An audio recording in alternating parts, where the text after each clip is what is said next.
বাক্সাৰ হাউধৰ ভিটাত ইউপিপিএলৰ সভা এই সভাত খালবাৰী জিলা ইউপিপিএলৰ নতুন সমিতি গঠন কৰা হৈছে মাখন স্বৰ্গীয়াৰী সভাপতি আৰু ৰাজু বসুমতাৰী সম্পাদক হিচাপে লৈ গঠন কৰা হয় এখন নতুন সমিতি সভাত অংশগ্ৰহণ কৰি আগন্তুক বিধানসভা নিৰ্বাচন সন্দৰ্ভত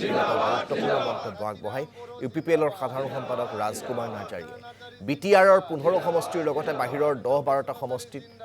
প্ৰাৰ্থিত্ব আগবঢ়াব ইউপিপিএলে বিটিসি নিৰ্বাচনত ৰাইজে বিপিএফক ভোট দিছিল এবাৰ বিধানসভা নিৰ্বাচনত ইউপিপিএলক ভোট দিব ৰাইজে বুলি মন্তব্য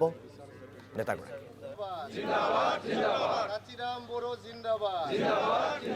ইউপিপিএল দলৰ নিৰ্বাচনী প্ৰস্তুতি একদম তুংগত এতিয়া আৰু সকলো দিশত আমি কমপ্লিট কৰিছোঁ আমাৰ সাংগঠনিক যিখিনি কাম কাজ আছিলে সব আমি শেষ কৰি দিলোঁ আজি আমাৰ সালবাৰী ডিস্ট্ৰিক্টত শেষ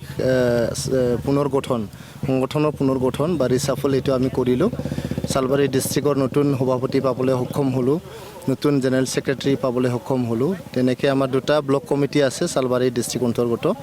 আমাৰ সালবাৰী আৰু মথনগুৰি দুটা ব্লক আছে দুটা ব্লকৰো আমি নতুন কমিটি পাবলৈ সক্ষম হৈছোঁ এতিয়া আমি গোটেই বিটিআৰত যিখিনি 15টা আমাৰ এছেম্বলি সমষ্টি আছে 15টা সমষ্টিতে আমাৰ যে সাংগঠনিক কাম কাজ আমাৰ শেষ হৈ গ'ল বিটিআৰৰ বাহিৰত আমাৰ 10-12টা এছেম্বলি সমষ্টিত আমাৰ কমিটি আছে এইটো কমিটিৰ প্ৰিপাৰেশ্যন আমাৰ শেষ হৈ গ'ল এতিয়া আমি